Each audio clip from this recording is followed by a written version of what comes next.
Friday to the Osage Community School District. We made it through another week. We had some beautiful weather, not really thrilled that we're ending it on a cold, rainy one to start the weekend, but it's here. So first, I hope that everybody had a great Easter break. The weather was beautiful to get outside and yard work, bike ride, you name it, to be outside, it was great. Let's just do a little review of the lesson from the last time. Our A B.E.A.R program, it was breathe, explain, action, and response. So we covered the B and the E the last time that we did the recording. So hopefully you guys had time to watch that, click on some of the YouTube links that I had attached, read over some of the emails that you've been receiving from the school. So breathing, we all need to take a deep breath. We all need to step back. I think in the society that we're living in today, both as parents and students, we need to take a deep breath. We need to step back and evaluate the situation before we react. The explanation part, hopefully that was a way that you as a family could discuss how to explain yourselves better, rather than because I said so, because I'm a parent, because I'm right, because my friends are doing it. There's got to be some better explanation. So hopefully you and your family were able to sit down and discuss some of those things. So the next letter that we're going to cover is the action part. So what that means is we've now taken a deep breath. We've given the explanation. So maybe for the younger families, they want more tablet time. So you've explained to them that they're limited on the time that they have on their tablet. So now what's your action going to be?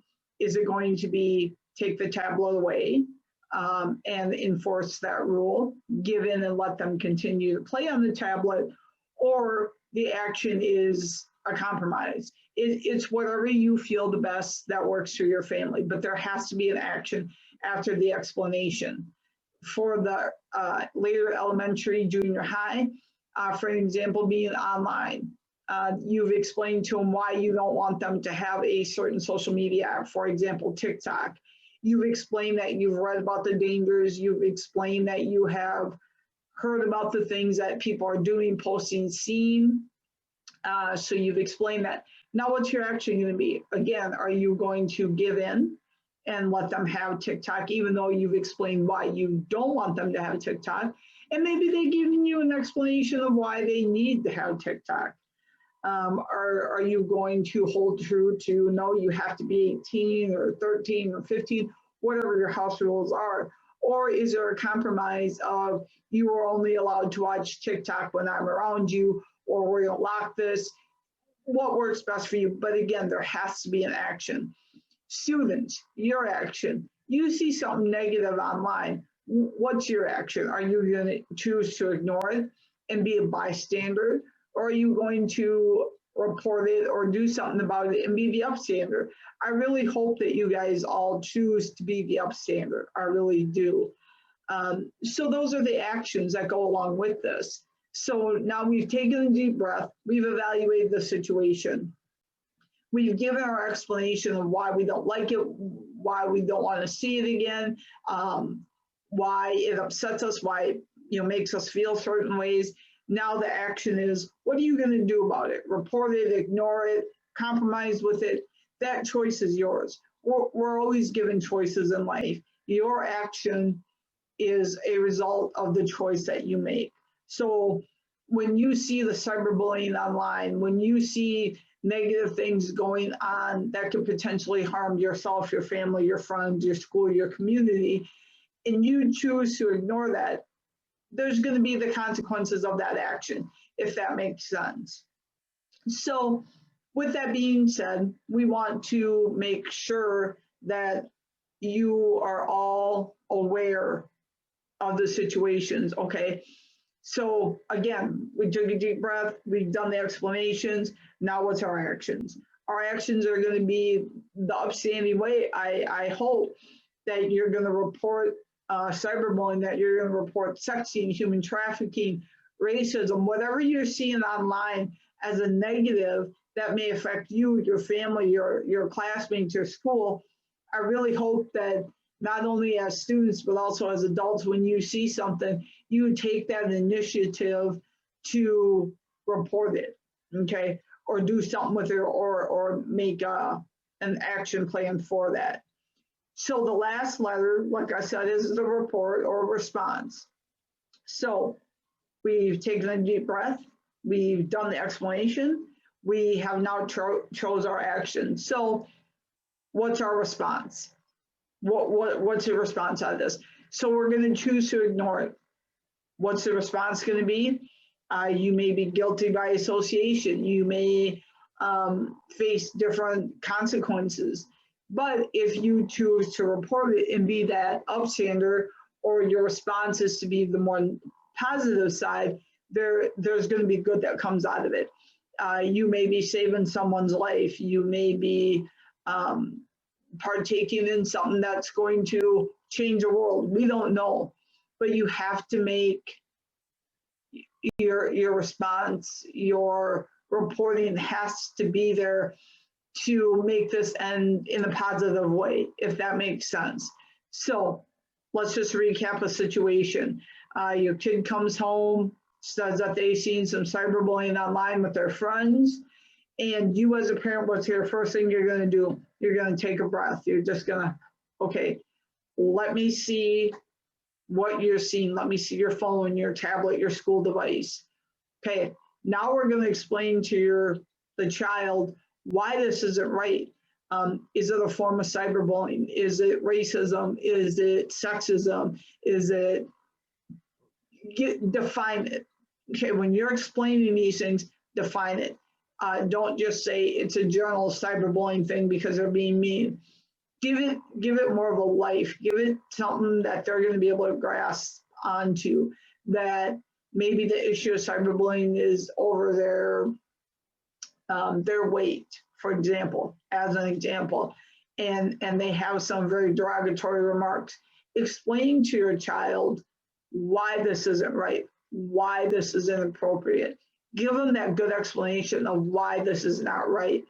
Now, your action is going to be, first of all, you may want to screenshot it, because if it's happening on the school devices or so through social media, or it's done through the school, your action is going to have to be maybe to contact the school so they can further investigate.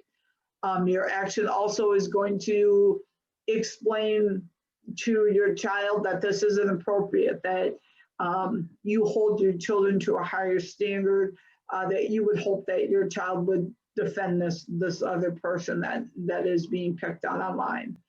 And now what is your response? Your response may be to send an email to the school, let them know, maybe set up an appointment to take in the device or the laptop or whatever it might be on, to show as physical evidence of what's going on. So that response is going to lead to hopefully a positive outcome that's going to stop things in its tracks. Either it's going to stop the bullying. It may save someone's life. You may be the one person that you change the world for them by your response. So to tie this all together, the B.E.A.R program can be used online and offline in a lot of situations. We all know that, again, taking that deep breath, giving a better explanation. What's our action? Actions result in consequences. What's the consequence that we want to see? The response. How are you going to respond to this? Are you going to ignore it? Are you going to report it? Those responses also have consequences. So our end result with this program is we want to make our online world as safe as our offline world. We want our kids to feel safe in both places. We want our kids to be able to approach us as adults, as parents, as trusted adults, to say, hey, this scares me, this bothers me, this isn't right. We have to have those open lines of communication with our kids. So this week, I would like all the families to go through the B.E.A.R steps, the breathe, the explain, the action, and response. Give me a situation. How would you resolve it by using those steps? what would be the outcome, or how would your outcome be different if you responded without using the B.E.A.R steps? I challenge all the families out there to give me some responses. I look forward to hearing back from what you guys have to say and what you've come up with as a family. Next week will be our last week of videos. You will be receiving a Google survey. So please fill that out. Let me know. Like I said, you Osage families are rocking this with the online thing. Mobile Mama, when we developed this program, it was always to be developed or be presented in person, not online. So I apologize if there was any kind of discombobulation with this.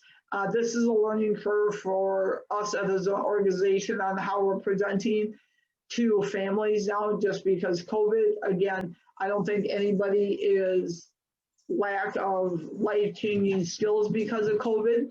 So this week, again, I challenge the families to present me with scenarios of how they use the B.E.A.R program and how that made a difference to them. So I look forward to the responses. I will be uploading this video, and then we'll be seeing it. You'll be seeing the last video next week. So I hope everybody has a great weekend. Thank you. Bye-bye.